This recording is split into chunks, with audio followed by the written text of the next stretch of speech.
Welcome back to Cryptid Adventures, fellow monster hunters. Remember our last episode? We were chasing that mischievous unicorn. You know, the sparkly diva of the forest who only shows up for the chosen ones. Well, today, we're trading the glitter for something a lot grittier.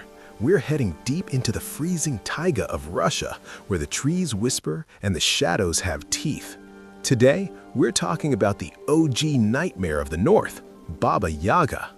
Now, forget everything you know about cute witches and pointy hats. Baba Yaga is in a league of her own. Picture a woman with skin as dry as ancient bark and a nose so long and hooked that when she sleeps, it literally pokes the ceiling of her hut. They call her the bony leg because she's so gaunt she looks like death itself. But don't let that fool you. She's got the magical juice to rewrite the laws of physics. Her commute is the first thing that'll trip you up.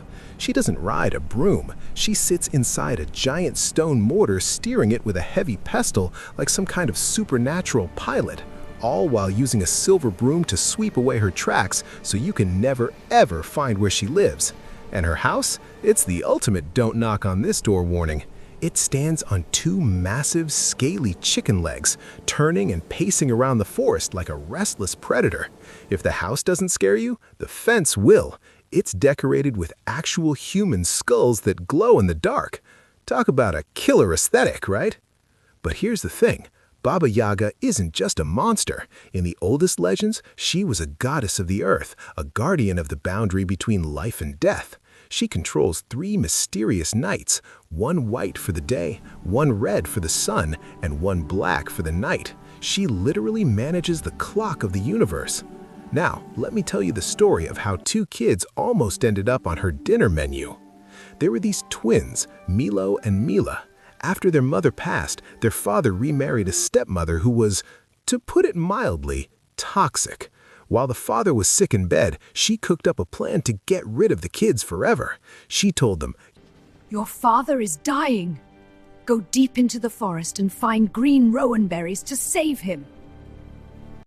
Here's the catch. Rowan berries turn red when they're ripe. There is no such thing as a healing green berry. It was a death sentence. The kids wandered for days until the smell of fresh, warm bread led them to a clearing. And there it was, the house on chicken legs, spinning slowly in the mist. Before they could run, Baba Yaga descended in her mortar, cackling with a voice like breaking glass.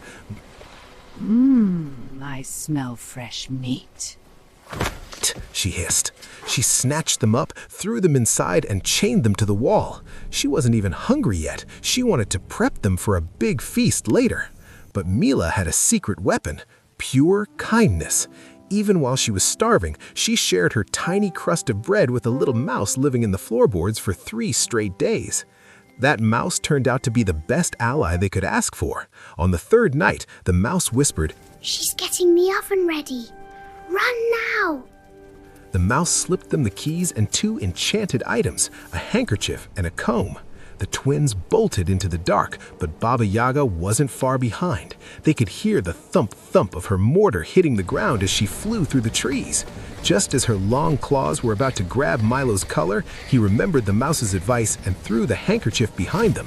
In an instant, the cloth expanded into a massive roaring river that cut the forest in half. Baba Yaga screamed in rage as her chicken leg house struggled to cross the water. But she's a goddess, remember. She eventually found a way across and started gaining on them again. This time, Mila threw the comb. As it hit the dirt, it exploded into a mountainous wall of thorns and brambles, so thick and sharp that even the witch's magic couldn't break through. While the witch was busy cursing the sky and untangling her hair from the thorns, the twins burst out of the forest and made it back to their village. When their father saw them, he realized the stepmother's treachery. He kicked her out, and the 3 of them lived in peace, though Milo and Mila never ever went berry picking alone. So, the lesson of the day? Kindness isn't a weakness, it's a survival skill. If you're ever lost in the taiga, share your snacks with the local wildlife. You never know who's holding the keys to your escape. What do you think? Is Baba Yaga a villain or just a misunderstood forest manager with a very strict no trespassing policy? Drop a comment below, hit that like button, and subscribe for more legends. Next time, we might just look into those 3 mysterious knights who serve the witch. Catch you in the next adventure.